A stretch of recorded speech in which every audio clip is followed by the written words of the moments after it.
ஆரியன் வந்து ஒரு descent watch movie. சரியான சோசியல் மெசேஜை வந்து அவங்க தப்பாக கன்வே பண்ணிட்டாங்கன்னு தான் சொல்ல முடியும். ஏன்னா ஸ்க்ரீன் பிளேயில் வந்து பயங்கரமான ஒரு லேக் இருந்தனால படம் வந்து ஒன் டைம் வாட்சபிளாக போயிடுச்சு. இதை மட்டும் கரெக்டாக சொல்லியிருந்தாங்கன்னா ராட்சசெல்லாம் தூக்கி சாப்பிட்ருக்கும். அந்தளவுக்கு போக வேண்டிய கதையை வந்து இது பண்ணிங்க. சமுதாயத்தில் நம்ம யாருக்கு மதிப்பு கொடுக்குறோம் தெரியுமா? ஒரு சோசியல் ஆக்டிவிட்டீஸ்லாம் கண்டுக்கிறதே கிடையாது. ஒரு அவுத்து போட்டுட்டு பலூன் அக்கா மாதிரி வந்து சோசியல் மீடியாவில் இன்ஸ்டாவில் வர்றவங்களுக்கு லைக் போடுறோம், அவங்கள ஃபாலோ பண்ணி அவங்களை பெரிய ஆள் ஆக்கி விடுறோம், வாட்டர்மெலன் சார் மாதிரியே பெரிய ஆள் ஆக்கி விடுறோம். ஆனால் இங்கே என்ன பண்ணிகிட்டு இருக்காங்க? சோசியல் ஆக்டிவிட்டிஸ்லாம் யார்? அவங்க எப்படி அவங்களுக்கு வந்து ஒரு ஒரு ஒரு என்ன சொல்கிறது, ஒரு அப்ரிசியேஷன் கிடைக்கலன்னா அவங்க அப்படியே அமைதியாகிடுவாங்க. அந்த மாதிரி அமைதியானவங்க அமைதியாக இருக்கக்கூடாதுங்கிறத தான் ஆணித்தரமாக சொல்லியிருக்காங்களே. சொல்ல வந்த கருத்தை வந்து ஒன்று ஸ்ட்ராங்காக செஞ்சாங்கன்னா படம் வேற லெவலில் போயிருக்கும். ஒரு டீசன்ட் வாட்ச் மூவி. ரீசன்லாம் சொல்ல முடியாது, சஸ்பென்ஸ் த்ரில்லர் தான். லாஸ்ட் மினிட்ல ஒரு ட்விஸ்ட் இருக்கு. அந்த ட்விஸ்ட் உண்மையிலே எதிர்பார்க்க முடியாத அளவுக்கு இருந்துச்சு. லாஸ்ட் மினிட்ல கொண்டு வந்து வரும்போது செல்வராகவன் சூப்பராக அதை டெலிவர் பண்ணியிருக்காரு. அது ஒன்று தான் இந்த படத்தில் ஒரு பெரிய அட்வான்டேஜ்.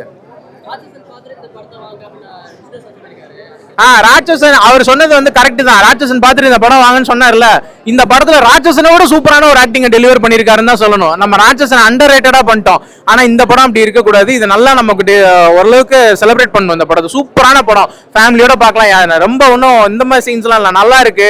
கில்லர்னா ரொம்ப இது பண்றது அந்த மாதிரிலாம் இல்ல, சூப்பரா இருக்கு படம். மித்த படங்களோட கம்பேர் பண்ணும்போது இது கொஞ்சம் நல்லாவே இருக்குன்னே சொல்லலாம். சஸ்பென்ஸ் த்ரில்லர்ல ஒரு நல்ல இதை டெலிவரி பண்ணிருக்காங்க. வில்லனே படத்துல வராம ஒரு வில்லன் தான் மெயின் ரோல்னு பண்ணி லாஸ்ட் மினிட்ல அவரை ஹீரோவா கொண்டு வந்து வச்சதான் இந்த படத்துல ஒரு பெரிய ட்விஸ்டே. லாஸ்ட் மினிட்ல செல்வராகவன் தான் நமக்கு ஹீரோவா கண்ணில் தெரிவாரு. அதுதான்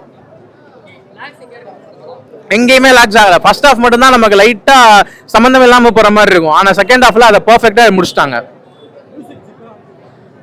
லைக் இம்பார்ட்டன்டான சீன்ஸ்ல எங்கெங்க கரெக்டா கொடுக்கணுமோ அதை கொடுத்துருக்காரு. ரொம்ப போட்டு இழுக்காம மியூசிக் நல்லாவே பண்ணியிருக்காரு. பிஜிஎம் வந்து ரொம்ப மைல்டா பண்ணிட்டாரு, நல்லா பண்ணியிருக்காரு. ராட்சசன் அளவுக்கு நம்ம எக்ஸ்பெக்ட் பண்ணலனா கூட பிஜிஎம் மட்டும் இதுல நல்லா பண்ணியிருக்காங்க. படம் வந்து இது ராட்சசனை விட நல்லா இருக்குன்னே சொல்லலாம். அதுக்கு ஈக்குவலான ஒரு படம்னே சொல்லலாம். இதை ரெண்டுமே நம்ம கம்பேர் பண்ண வேணாம், ஆனா ரெண்டுமே நல்ல படம்.